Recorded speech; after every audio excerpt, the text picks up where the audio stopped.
దుర్ఘటన గురించి ఈ డోన్ ప్రాంతంలో ఇంతమంది యువత స్వచ్ఛందంగా వచ్చి యువకులు అంటే అదే ఉద్యోగంలో వండుకుంటూ వైద్యురాలపై అదే వైద్యులు ఇలా చేయడం దుర్ఘటము.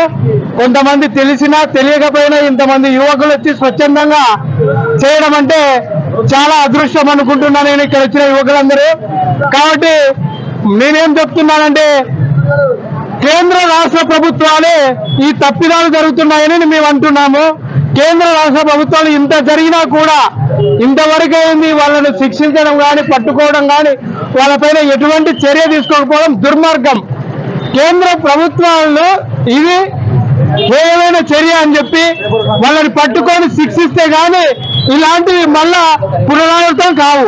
కాబట్టి ఇలాంటివి సంవత్సరంలో ఇలాంటి అమ్మాయిలపై జరగడం దగ్గర దగ్గర వందల కొద్ది మన దేశంలో జరుగుతున్నాయి. దీనిని ఖండించాలని ఈ డోన్ యువత కోరుకోవడం చాలా అదృష్టము. కాబట్టి ఎప్పటికైనా మన సజ్జనార్ తెలంగాణలో సజ్జనార్ కాల్చినట్టు నడి రోడ్లో కాల్చక ఈ ఆగవని కోరుకోవడం జరుగుతుంది. ట్రైనీ వైద్యురాల పైన జరిగిన దుర్ఘటన గురించి ఈ డోన్ ప్రాంతంలో ఇంతమంది యువత స్వచ్ఛందంగా వచ్చి యువకులు అంటే అదే ఉద్యోగంలో వండుకుంటూ వైద్యురాలపై అదే వైద్యులు ఇలా చేయడం దుర్ఘటము. కొంతమంది తెలిసినా తెలియకపోయినా ఇంతమంది యువకులు వచ్చి స్వచ్ఛందంగా చేయడం అంటే చాలా అదృష్టం అనుకుంటున్నా నేను ఇక్కడ వచ్చిన యువకులందరూ. కాబట్టి నేనేం చెప్తున్నానంటే కేంద్ర రాష్ట్ర ప్రభుత్వాలే ఈ తప్పిదాలు జరుగుతున్నాయని మేము అంటున్నాము. కేంద్ర రాష్ట్ర ప్రభుత్వాలు ఇంత జరిగినా కూడా ఇంతవరకు అయింది వాళ్ళను శిక్షించడం కానీ పట్టుకోవడం కానీ వాళ్ళపైన ఎటువంటి చర్య తీసుకోకపోవడం దుర్మార్గం.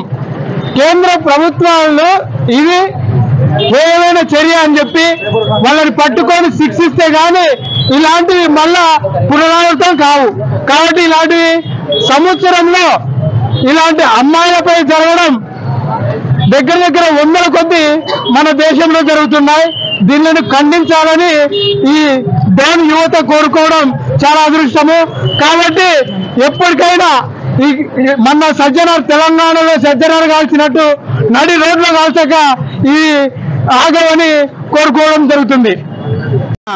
ట్రైనీ వైద్యురాల పైన జరిగిన దుర్ఘటన గురించి ఈ డోన్ ప్రాంతంలో ఇంతమంది యువత స్వచ్ఛందంగా వచ్చి యువకులు అంటే అదే ఉద్యోగంలో వండుకుంటూ వైద్యురాలపై అదే వైద్యులు ఇలా చేయడం దుర్ఘటము.